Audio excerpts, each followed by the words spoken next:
Welcome to geography mind में आपका साथी ओपी खोजा। और इस वीडियो में हम बात करेंगे भारत स्थिति विस्तार से संबंधित एमसीक्यूज़ की, यानी कि आपके मल्टीपल चॉइस क्वेश्चन जो द्वितीय श्रेणी भर्ती परीक्षा 2025 के लिए महत्वपूर्ण रहने वाले हैं। यहाँ पर आपके सेकंड ग्रेड के लिए जीके वाले पेपर में भारत भूगोल, विश्व भूगोल और राजस्थान भूगोल है, जिनसे आपके तकरीबन 15 क्वेश्चन बनते हैं और उनमें से लगभग 5 से 6 क्वेश्चन इंडियन ज्योग्राफी से आते हैं और उनमें स्थिति विस्तार से एक क्वेश्चन तो 101% आना ही आना है। चलिए एक एक क्वेश्चन पर चर्चा करते हैं।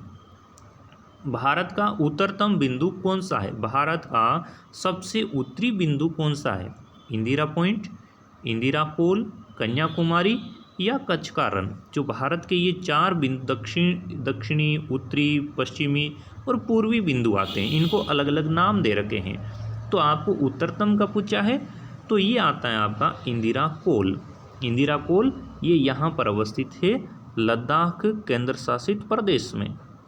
2019 से पहले जम्मू कश्मीर के अंतर्गत था, लेकिन जब जम्मू कश्मीर राज्य का विभाजन करते हुए जम्मू कश्मीर और लद्दाख 2 केंद्र शासित प्रदेश बनाए, तब इंदिरा कोल जम्मू कश्मीर से हटकर लद्दाख के अंतर्गत आ जाता है। नेक्स्ट सवाल है, भारत का दक्षिणी छोर किसे कहा जाता है? पंबन, कन्याकुमारी, इंदिरा कोल या फिर इंदिरा पॉइंट। दक्षिणी छोर के लिए आपको याद रखना, एक तो दक्षिणी छोर आपके मुख्य भूमि पर आता है जिसे कहते हैं कन्याकुमारी, जिसे क्या कहेंगे? कन्याकुमारी। इस क्वेश्चन का राइट आंसर होगा कन्याकुमारी। जब आपकी लैंग्वेज इस तरीके से लिखी जाए कि भारत का दक्षिणी छोर किसे कहते हैं, तो कन्याकुमारी होगा, जो कि यहाँ पर तमिलनाडु राज्य के अंतर्गत आता है। और इसका अक्षांशीय विस्तार कितना आता है? 8 डिग्री 4 मिनट उत्तरी अक्षांश। अगर आपसे सवाल ऐसे पूछता, भारत का सबसे दक्षिणी बिंदु कौन सा है, या सवाल पूछता भारत का दक्षिणतम बिंदु कौन सा है, तो उस कंडीशन में आपका राइट आंसर होता यहाँ पर आपके इंदिरा पॉइंट। क्या राइट आंसर होता भाई? राइट आंसर होता आपका इंदिरा पॉइंट। इंदिरा पॉइंट जो कि 6 डिग्री 45 मिनट उत्तरी अक्षांश पर है। 6 डिग्री 45 मिनट उत्तरी अक्षांश पर है इंदिरा पॉइंट, अंडमान निकोबार द्वीप समूह का सबसे दक्षिणी बिंदु। नेक्स्ट सवाल है, भारत का अक्षांशीय विस्तार कितना है? भारत का अक्षांशीय विस्तार कितना है? देखिए, पूरी पृथ्वी पर अक्षांश और देशांतर रेखाएं खींची गई है।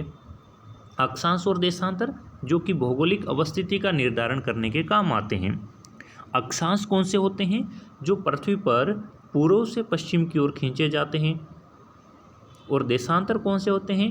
जो आपके दक्षिणी ध्रुव और उत्तरी ध्रुव को मिलाते हुए रेखाएं खींची जाती है, वो देशांतर कहलाते हैं।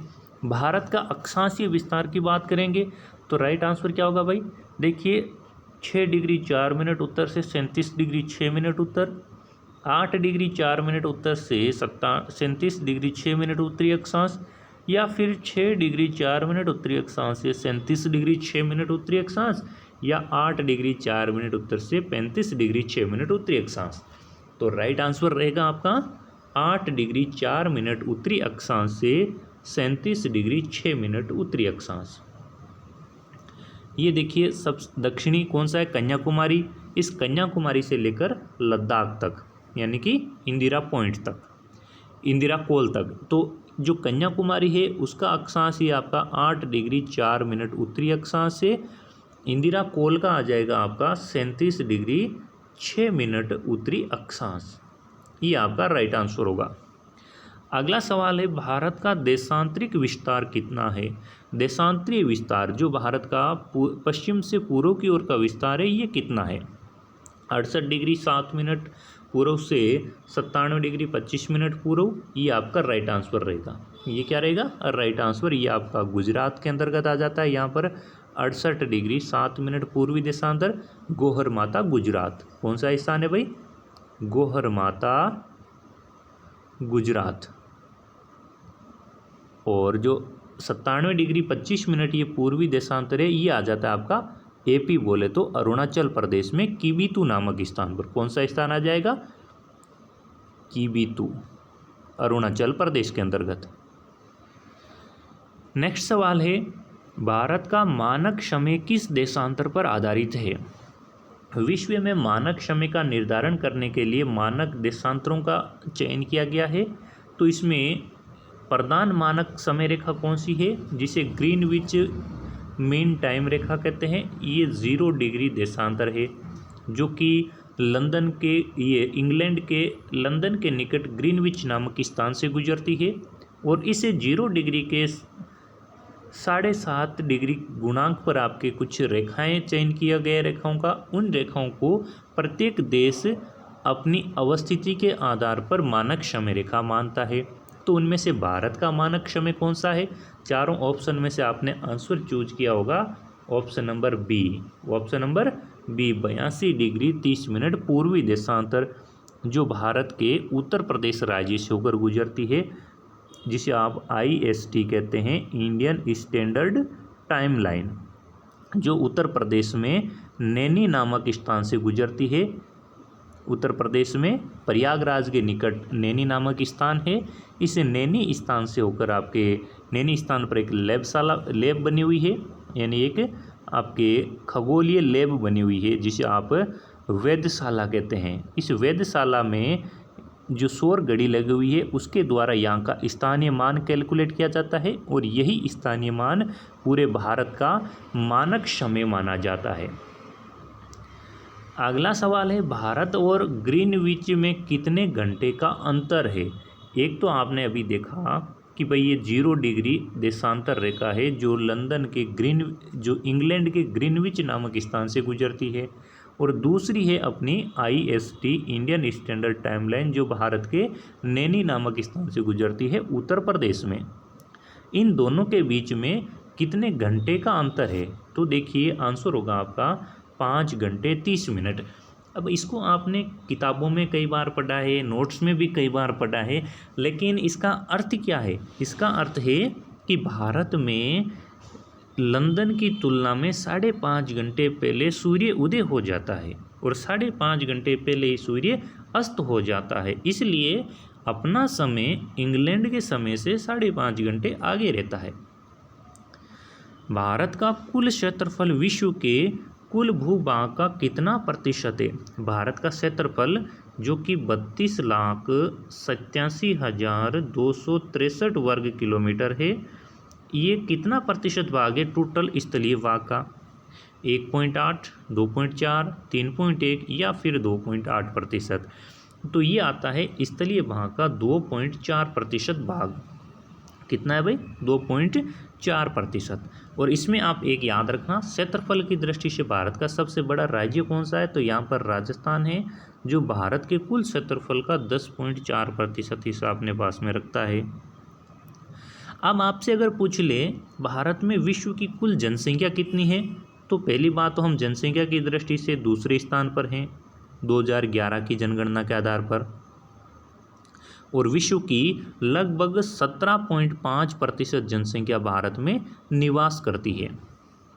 अगला सवाल है, भारत का क्षेत्रफल की दृष्टि से विश्व में कौन सा स्थान है? क्षेत्रफल की दृष्टि से विश्व में स्थान देखो, हम जनसंख्या की दृष्टि से तो नंबर 2 हैं।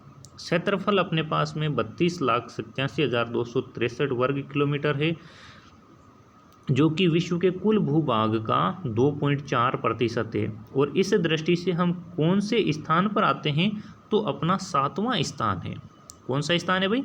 7वां स्थान है क्षेत्रफल की दृष्टि से। और क्षेत्रफल की दृष्टि से विश्व का नंबर 1 देश कौन सा है? रूस है। उसके बाद में दूसरा चाइना है, दूसरा कनाडा है। पहला रूस है, दूसरा कनाडा है, तीसरा आपके चाइना है, चौथा संयुक्त राज्य अमेरिका है। उसके बाद में आपका ब्राज़ील और ऑस्ट्रेलिया आते हैं, और 7वां स्थान अपने भारत का आता है। और जनसंख्या की दृष्टि से कौन सा आता है? जनसंख्या की दृष्टि से नंबर 1 पर चीन आ जाता है, और दूसरे नंबर पर भारत आ जाता है। अगला सवाल है, भारत की स्थलीय सीमा की लंबाई कितनी है? स्थलीय सीमा जो भारत का ये स्थलीय भाग दिखाई दे रहा है, इसकी लंबाई कितनी है? देखो, एक तो भारत की ये समुद्री सीमा बनती है और एक स्थलीय सीमा बनती है। आपको सवाल में पूछा है इस स्थलीय सीमा की लंबाई कितनी है, तो राइट आंसर होगा 15,200 किलोमीटर। इस स्थलीय सीमा पर कौन कौन से देश सीमा साझा करते हैं? तो सबसे पहला पाकिस्तान आ जाता है, दूसरा अफगानिस्तान आ जाएगा, तीसरा चाइना आ जाता है, चौथा यहाँ पर नेपाल है, पांचवा यहाँ पर भूटान है, छठा यहाँ पर म्यांमार और सातवां यहाँ पर बांग्लादेश। इन 7 देशों के साथ भारत स्थलीय सीमा साझा करता है। और जो यहाँ पर 6100 किलोमीटर है मुख्य भूमि की, ये जलीय सीमा है जो आपके भारत के तटवर्ती राज्यों के द्वारा समुद्र के साथ में सीमा बनाई जाती है। अगला सवाल है, भारत के तटीय क्षेत्र की कुल लंबाई कितनी है? देखो, तटीय क्षेत्र की लंबाई की बात करें तो देखो, भारत में यहाँ पर गुजरात से लेते हुए पश्चिम बंगाल तक ये तटीय सीमा बनाई जाती है। जो मुख्य भूमि पर तो इसकी लंबाई कितनी है? 6100 किलोमीटर। इसकी हमने पिछले सवाल में चर्चा की है। अब इसके अलावा भी भारत की तटीय सीमा है, जिसमें एक यहाँ पर आपके बंगाल की खाड़ी में अंडमान निकोबार द्वीप समूह है, अरब सागर में लक्षद्वीप समूह हैं, उसके अलावा भी तट के सारे कुछ छोटे मोटे द्वीप समूह हैं। तो इनको मिलाकर कुल तटरेखा की लंबाई आ जाती है आपके 7516 किलोमीटर, जिसमें मुख्य भूमि पर 6100 किलोमीटर और बाकी द्वीप समूह के द्वारा निर्मित की जाती है। अब इस मुख्य तटरेखा पर कौन कौन से राज्य अवस्थित हैं? तो सबसे पहले यहाँ पर गुजरात, फिर महाराष्ट्र, फिर गोवा, उसके बाद में आपका कर्नाटक और उसके बाद में केरल। फिर आप आगे देखेंगे बंगाल की खाड़ी की तरफ, तो यहाँ पर आपको मिलेगा तमिलनाडु, आंध्र प्रदेश, ओडिशा और पश्चिम बंगाल, ये राज्य हैं। और अगर आपसे पूछें कि भारत में सबसे लंबी तटरेखा कौन से राज्य के द्वारा बनाई जाती है, तो ये है गुजरात राज्य के द्वारा। अगर आपसे पूछें सबसे लंबी तटरेखा कौन से द्वीप समूह की है, तो ये आ जाती है आपकी अंडमान निकोबार द्वीप समूह की।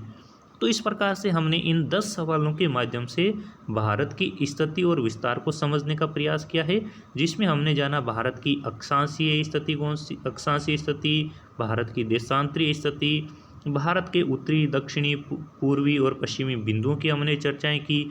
अब इसके साथ आप एक बिंदु याद रख लो, भारत की उत्तर से दक्षिण की लंबाई कितनी है? तो उत्तर से दक्षिण की लंबाई पूछ लेता है एक बार, तो आपका आंसर देना है 3214 किलोमीटर। इसी तरीके से आपसे पूछेगा कि भारत की पश्चिम से पूर्व की ओर लंबाई कितनी है, तो राइट आंसर होगा 2933 किलोमीटर। तो ये 2 क्वेश्चन आप एक्स्ट्रा याद रख लेना इनसे, जो कि हमने MCQ के अंतर्गत नहीं रखे हैं। इसके अलावा हमने पड़ोसी देशों की चर्चाएं कर ली, कौन कौन से पड़ोसी देश हैं। अब इन पड़ोसी देशों में से सबसे लंबी सीमा रेखा आपके बांग्लादेश के साथ में है। सबसे लंबी सीमा किसके साथ में भाई? बांग्लादेश के साथ में। सबसे छोटी सीमा किसके साथ है? अफगानिस्तान के साथ में है। तो इन बिंदुओं को भी आप फोकस करना। अब इससे संबंधित आपके कुछ सीमाओं के संबंधित क्वेश्चन, कुछ आपके तटरेखा से संबंधित क्वेश्चन, किसकी लंबी है, किसकी सबसे छोटी है, इनसे संबंधित ऐसे क्वेश्चन हम नेक्स्ट वीडियो में आपके लिए लेकर आएंगे। तब तक आप सभी का धन्यवाद।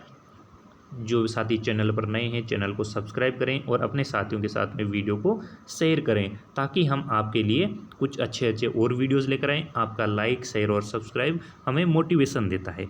धन्यवाद।